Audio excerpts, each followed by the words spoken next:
Sa kanila nagmumula ang pagkain sa ating mga hapag.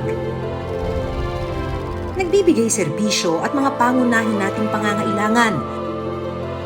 Pero hanggang ngayon, nananatili pa rin silang pinakamahirap na sektor sa ating lipunan. Mabuti na lang at may ilang grupo na handang tumulong at sumuporta sa kanila. Para kahit paano ay makabangon sila.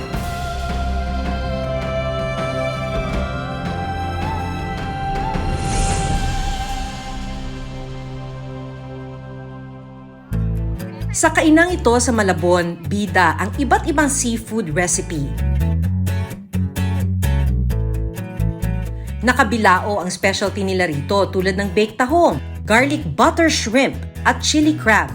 Pwede ring matikman rito ang best-seller nila na sweet and sour lapu-lapu. Malapit sa fish port sina Patrick, kaya ito ang negosyong naisipan niya.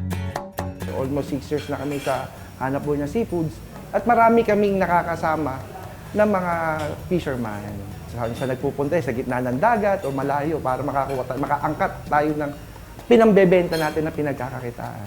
Ipapasalamat naman din sa mga local fisherman, sa lahat ng katuwang natin sa hanap buhay na ganito, malaking bagay sa amin itong sakripisyo nila. Pero bago malasap ang sarap ng mga putaheng ito,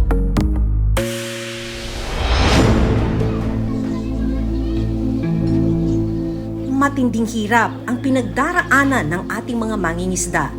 Tulad na lang ng araw-araw na ginagawa ng magkapatid na Runel at Daryl.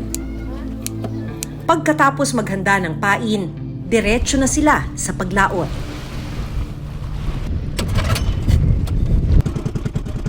Ayan ang huli natin mga brother. Pero may dalawa tayo ngayon. Tsaka ito. Yan. Okay mga brother. Yan. Tuloy-tuloy lang. Yan. Okay, lambid-lambid na mga brother. Woohoo! 1-0 mga brother. Ang kadalasang huli nila ay lapu-lapu, bisugo at iba pang lamang dagat. Nahuli ng maliit na tansilang. Liit ng kawal mga brother oh. Wow! Dating OFW si Ronel pero kinailangang umuwi ng Pilipinas nang magsimula ang pandemya. So yun, naging OFW ako, kumita ng konti. Nagsubok akong magnegosyo. Lumaban ako, sumugal ako. So madaling salita, hindi nag-click, hindi nag-boom. So yun, napa-convert ako sa pangingisda uli. O yun, ito mga brother yan, nag-aari si Airpat. Wow! Meron pa sa ilalim mga brother. At ano pa? Lapu-lapu. Spot! Ganda naman ang spot na to mga brother. Mas marami pa raw sana silang huli kung may maayos silang kagamitan gaya ng mas malaking bangka at makina. Halos kalahati na nababatak natin. Ito pa lang ang huli natin, kukunti pa. Kita pa yung yelo eh. Pwede kasi silang makapunta sa mas magagandang bahura kung saan may maraming isda. Kung sasabihin mahirap, talagang napakahirap. Dahil ang klase ng gamit namin, ang palakayan namin, is isa sa pinakamahirap na klase ng paghahanap buhay sa dagat. Yo mga brother, nakahuli tayo ng pating. Baby shark, mga brother, baby pa. Yan. So, papaalpasan natin siya kasi dangerous species na siya. O yan, yung alpasan ni Brother Cholo. Bukod sa problema sa gamit, dagdag pasakit rin sa kanila ang patuloy na pagtaas ng presyo ng gasolina.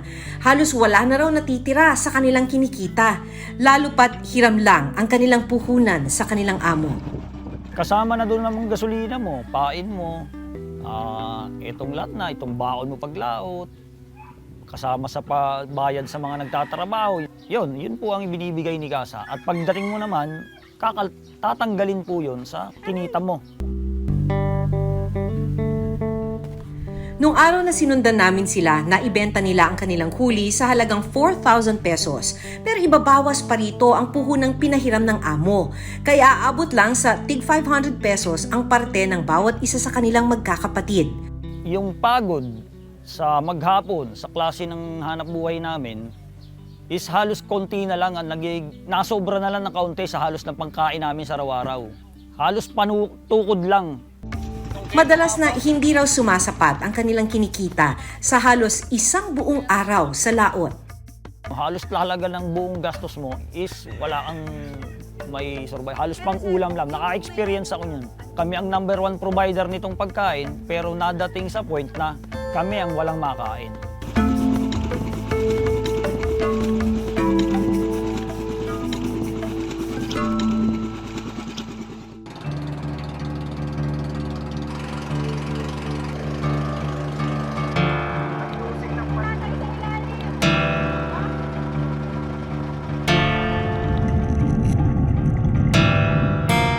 Sa Manila Bay naman, nag-harvest ng tahong ang senior citizen na si Tatay Sagani. Para makatagal sa ilalim ng tubig, gumagamit siya ng compressor. Walang ibang hanap buhay sa taong pagka hindi nag-compressor. Obligado magamit ang compressor kasi malalim ang dagat. Malalim ang panguha ng tao.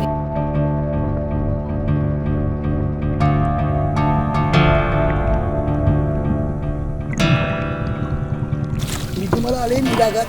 Saka mahirap ang tahong. Mahirap po manguha ng tahong. Lalo pagka yung wala ng gaanong tahong, paisa-isa kung kinukuha. 5 hanggang 6 na oras sa laot ang tinatagal niya para manisid ng tahong.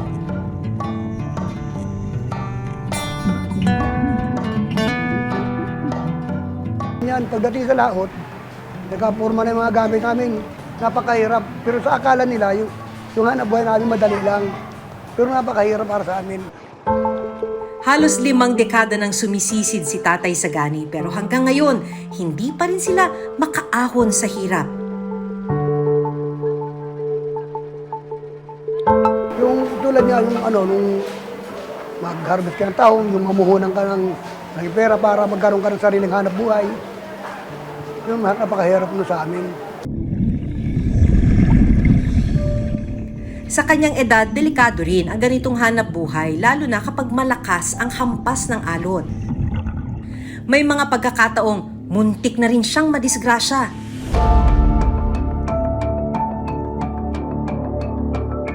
Kamutik na ako malunod.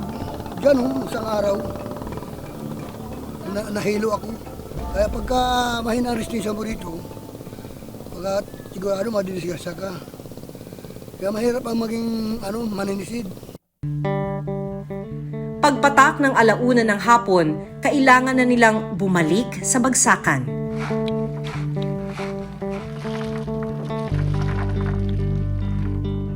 Limang sako ang na-harvest nila matapos ng mahigit 5 oras sa laot.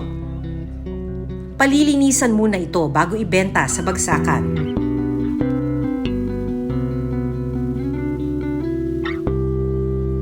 Kunti lang. Kumpara dati. Pero hindi raw lahat ng tahong naaani mapakikinabangan.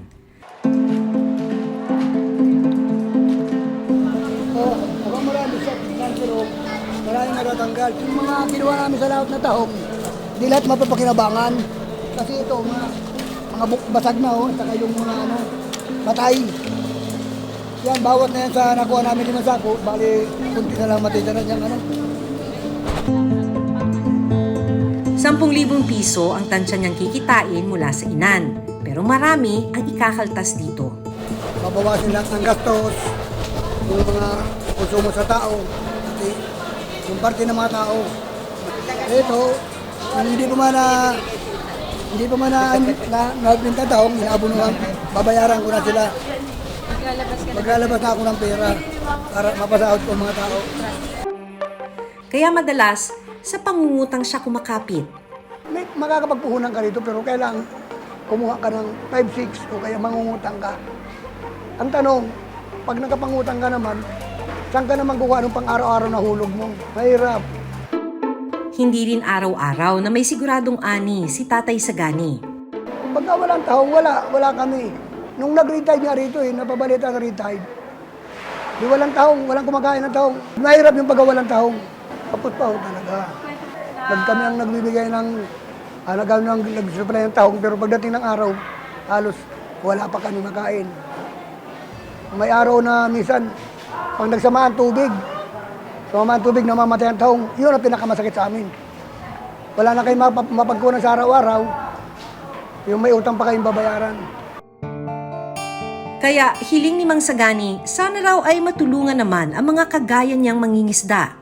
Kasi akala ng iba, yung iba dyan, naakala siguro nila, ang mga mangisda, malaking kinikita, hindi. Ang masakit sa amin ng mga mangisda, yung pinapangakuan kami na sinasabi nila, o sige, pag kami nakaupo, yung sektor ng mangingisda, ayos na, pero wala kami naramdaman nun, wala kami naramdaman. Hindi namin naramdaman dito yun.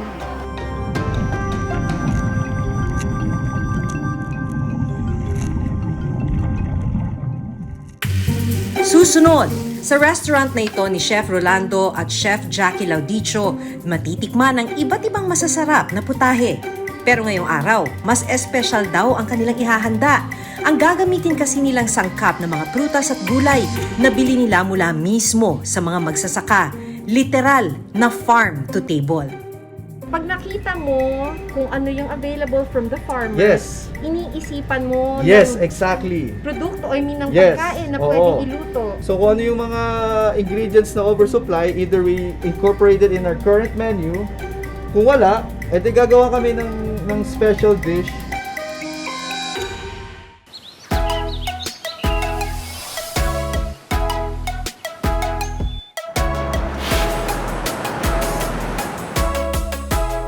Sa restaurant na ito ni Chef Rolando at Chef Jackie Laudicho, matitikman ang iba't ibang masasarap na putahe. Pero ngayong araw, mas espesyal daw ang kanilang ihahanda. Ang gagamitin kasi nilang sangkap ng mga prutas at gulay na bili nila mula mismo sa mga magsasaka. Literal na farm to table. Galing sa iba-ibang probinsya. Yes, Benguet, Baguio, Nueva Ecija, name it. Concept niya, farm to table, di ba? Yes. So kung ano yung mga ingredients na oversupply, either we incorporate it in our current menu. Kung wala, edi gagawa kami ng special dish. Rescue buy ang tawag nila sa direktang pagbili sa mga magsasaka ng mga ani nilang gulay at prutas sa halagang hindi sila agrabyado o presyo na hindi palugi. Usually, it's really a good bargain. Very value for money yung mga presyo nila. And super fresh. Habang abala si Chef Lau sa kusina, dessert naman ang inihanda ni Chef Jackie mula sa mga aning prutas na kanilang nabili. Anong gagawin mo dito, Chef? Parang naka-layered. Yung isang side is yung passion fruit and the papaya, and this one will be the other one will be mango. Why are you so passionate na yung mga produce ng mga farmers na tutulungan nyo sila? It's always a passion of ours to promote Filipino food, Filipino cuisine. So parang nationalistic. And you feel good that you help the economy, you help the farmers. Ang mga pagkain ito na sinangkapan ng gulay, may mas malalim na kahulugan para kina Chef Lau. It's really our responsibility, our moral obligation na to help our farmers. Kasi nangyayari na ngayon, puro na tayo import ng import. Ang dami nawawalan ng trabaho, especially our farmers.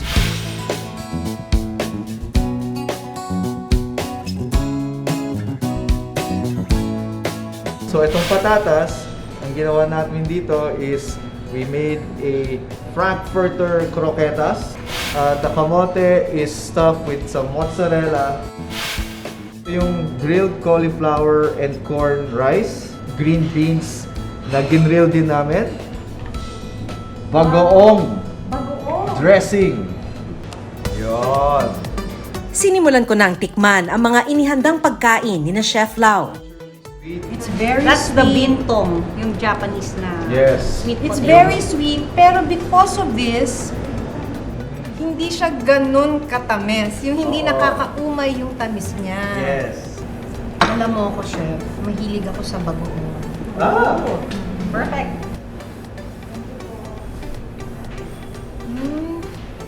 Perfect, Chef! Oh boy! Naghahabulan yung flavor and the texture, naghahabulan siya. Tinikman ko na rin ang dessert na passion fruit and papaya truffle na ginawa ni Chef Jackie. I love it, Chef. Thank you. Oh, pero At may isa pa. May mango. isa pa. At mahilig ako sa desserts. This is really wonderful. Mga kaibigan, masaya ba kayo? Ang non-government organization group na Rural Rising ang nagsusupply ng mga prutas at gulay kina Chef Laudicio. Ang ginagawa namin is nagre-rescue kami ng mga vegetables sa mga farmers na kung saan may overproduction o yung kung binabarat yung kanilang mga produkto ng mga middleman yung sobrang baba or kung minsan hindi nila madala yung produkto sa Manila dahil sa mahal ngayon ng gasolina. Ang mga nabibiling produkto ang siya namang dadalhin ng grupo sa mga membro nilang may-ari ng kainan. Ang iba pang ani na hindi nabenta, dinodonate naman sa mga naapektuhan ng pandemya, kalamidad, sunog, maging sa community pantries.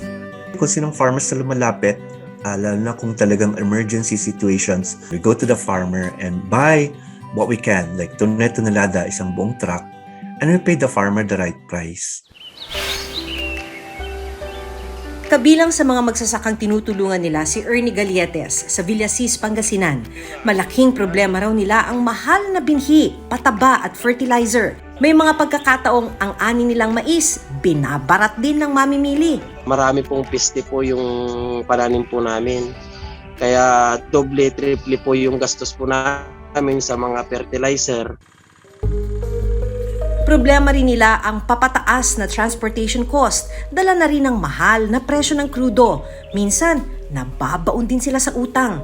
Nangungutang po kami ma'am sa mga kanya tulad po yung mga 5-6. Pero kadalasan po ma'am na nangyayari po sa amin na mga farmers po dito ma'am, nalulugi po ma'am sa kwan po kasi sa mga mura po ang pagbili po nila.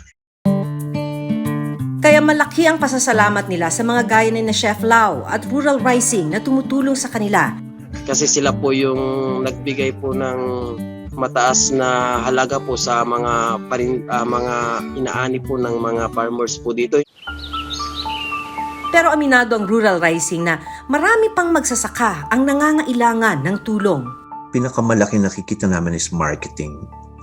Hindi na dadala ng mga farmers ang kanilang produkto sa tamang market. And we're telling people now, there should be more marketing support. There should be more technology involved.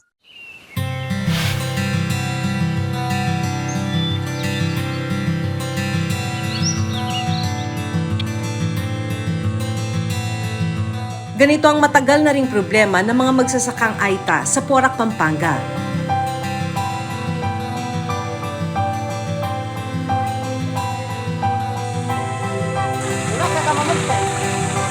Ngayong umaga, aakyat sa bundok ang buong pamilya ni Nanay Marilyn para linisin ang lupang kanilang sinasaka.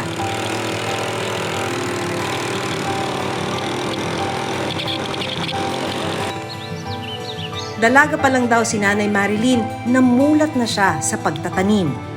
Para sa kabuhayan ba ng pamilya, kaya mahalaga yung pagsasaka. Ito lang ma'am ang pinagkakakitaan namin, ang pagsasaka.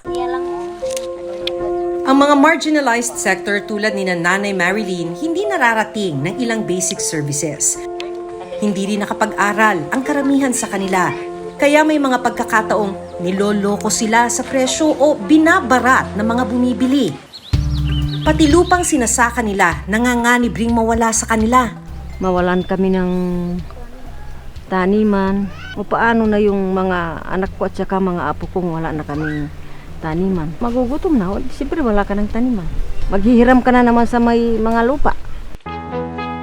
Taong 2018, naisipan ng grupo ni Chef Christopher na tulungan ang mga magsasaka sa Pampanga. Sila na mismo ang kumukuha ng mga produkto sa bundok. At sila na rin ang naghahanap ng mga pwedeng bumili ng mga produkto sa tamang halaga. Pag naibenta po namin dun sa kapatagan ng magandang halaga, nagbe-benefit po talaga yung mga kapatid na Aita. Bukod pa rito, ang mga Aita na rin ang naging supplier ni Chef Christopher para sa kanyang business. Ang kanyang produkto, chili powder, pati na ang ube jam at ube ensaymada. Isa sa mga sinusuplayan nila ay ang Nanay Chits Subuco sa Quezon City. Nitong pandemya lang nagsimula ang negosyo ng pamilya ni Maureen. Ang isa sa kanilang specialty, kakaning suman na may buko at ube o subukube. My mom kasi usually make this special suman, bata pa lang kami. So ang ginawa namin ni nanay, kinreate naming business, a home-based business itong suman. Binibenta nila ito ng 280 pesos kada 10 piraso. Umaabot sa 800 hanggang 1,200 na piraso ng subuko ang kanilang ginagawa kada araw. Kwento ni Maureen, nung una, nahirapan silang makahanap ng supplier ng ube. Minsan madaling araw pa lang, nasa Balintawak na kami. Hinihintay namin na ibaksak ng mga biyahero yung ube. Pero still, napuputulan kami ng stock. Hanggang nahanap nila online ang Kabalen Aita Farmers and Partners. 300 kilos ng ube ang binibili nila sa mga katutubo kada linggo. Nakita ko their ube are really organic, malalaki, at talagang kulay ube yung ube. Para kina Maureen, malaking bagay na sa maliit na paraan nakatutulong sila sa mga magsasaka sa Pampanga. So suportahan natin yung maliliit na farmer na to because they can do a lot and we can help them a lot simply by buying from them. I think it's really all about how big the budget the government spends to help our farmers. How much they should stop importing yung mga produkto galing sa ibang bayan. Sa datos ng Philippine Statistics Authority, pinakamahirap na sektor sa Pilipinas ang mga magsasaka at mangingisda. Sunod ang mga kabataan, senior citizen, kababaihan, OFW at mga nasa informal sector. Sa 1987 Philippine Constitution, itinakda ang pagkakaroon ng representasyon ng mga marginalized at unrepresented sectors. Ito'y para mabigyan prioridad ang mga panukalang batas na makatutulong sa kanila. Pero tila hindi raw ito nangyayari. Sa pag-aaral ng kontradaya, sa 177 na tumatakbong party list ngayong eleksyon 2022, 44 ang kontrolado ng political clans, 23 ang may koneksyon sa malalaking negosyo, 37 ang may dubious o kaduda-dudang advokasya, 32 ang may koneksyon sa gobyerno at military, at 21 ang may pending court cases. Lumalabas sa pag-aaral ng kontradaya na at least 70% ng mga tumatakbong party list group ay talagang questionable. Isa lang ang pipiliin natin. At dapat maging matalino yung ating pagpili at batay sa impormasyong meron tayo. Noong 2001, idineklara ng Korte Suprema na tanging mga partido at nominees na kabilang lamang sa marginalized at underrepresented sectors ang kwalipikadong umupo bilang party list representatives. Pero noong 2013, nirebisa ng kataas-taasang hukuman ang naunang desisyon. Pinayagang tumakbo ang mga party o organizations na hindi marginalized sectors. Yan ang nagiging problema ngayon ng party list system. Kahit na sino ay pwedeng maging kinatawan ng mga tinatawag na nasa laylayan ng lipunan. Ang kailangang interpretasyon talaga sa saligang batas ay kung ano yung original na intensyon ng isang party list system. Susunod, kaya ngayong eleksyon 2022, dapat manaig ang boses ng mga maliliit at mga maralita at hindi ang interes ng iilan.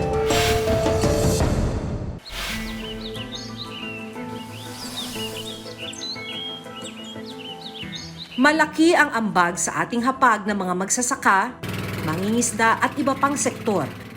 Kaya ngayong eleksyon 2022, dapat manaig ang boses ng mga maliliit at mga maralita at hindi ang interes ng iilan. Ako si Maki Pulido at ito ang Reporter's Notebook.